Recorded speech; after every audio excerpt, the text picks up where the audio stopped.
Last word अनप्लेजेंटली।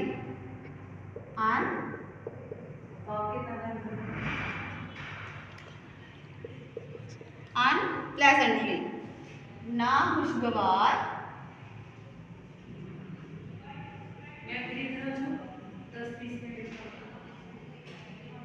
नाखुशगवार तरीके से। ठीक है, तो ये वर्ड्स हैं 1 2 3 4 5 6 7 8 9 वर्ड्स हैं। ठीक है, कुछ 4 5 और 6 वाली लाइन में 2 वर्ड्स हैं, बाकी के हर लाइन पर एक एक ही वर्ड है जिसका हमने यहाँ पर मीनिंग लिखा हुआ है। तो आपने इन वर्ड्स को सेम एज अपनी बुक पर ऐसे अंडरलाइन करना है। अंडरलाइन करके बुक पर इन वर्ड्स के मीनिंग लिख लेने हैं, ताकि जब भी आप इस रीडिंग को पढ़ो तो आपको पता हो कि मैम ने हमें ये जो वर्ड्स हैं इनके ये मीनिंग बताए हैं, तो आपको कोई डिफिकल्टी ना हो। अब मैं इसकी रीडिंग करती हूँ। ठीक है, आप सामने अपनी बुक रखें और देखें। ठीक है, first I saw the white bear, then I saw the black, कि पहले मैंने वाइट बियर देखा, फिर मैंने ब्लैक देखा। अब यहाँ पे वो बियर की क्वालिटी बता रहा है कि पहले वाइट देखा था सफ़ेद कलर का, फिर उसने क्या किया है, काले रंग का बियर देखा। ठीक है, then I saw the camel with a hump upon his back, फिर कहता है मैंने कैमल को देखा, ऊंट को देखा, जिसकी बैक पे जो पीछे वाला बॉडी का हिस्सा था वहाँ पर कोहान बना हुआ था, उसका वो उभरा हुआ हिस्सा था।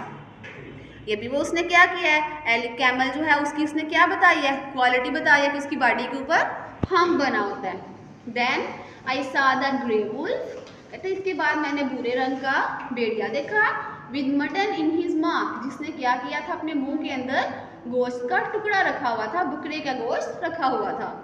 Then I saw the वोमेंट वेदल in the straw, कहते इसके बाद मैंने वोमेंट देखा जो क्या कर रहा था, जो बोसे का मटका था, मटके के अंदर बोसा था, वो उसके ऊपर बैठा हुआ था ऐसे। ठीक है, ये भी उसकी क्वालिटी बताई है वोमेंट की कि वो कहाँ बैठता है, वो बोसे के ऊपर बैठा हुआ है।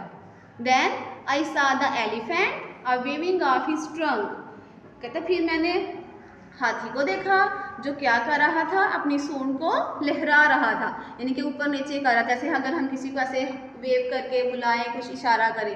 ठीक है, ऐसे एलिफेंट भी क्या कर रहा था, अपनी ट्रंक को वेव कर रहा था। Then I saw the monkeys, last पे वो कह रहा है मैंने मंकीज देखे, बंदर देखे, मर्सी हाउ अनप्लेजेंटली दे स्मेल्ड, कि अल्लाह पाक रहम करे उनसे बहुत ही गंदी सी स्मेल आ रही थी, उनकी जो खुशबू थी, स्मेल थी, वो बहुत ही नागवार थी। ठीक है, उसने बहुत मजाहिया से अंदाज में इसको पोएम को वाइंड अप किया है और फिर बताया है कि उस वहाँ पर जो बंदर थे उनसे किस तरह की गंदी स्मेल आ रही थी।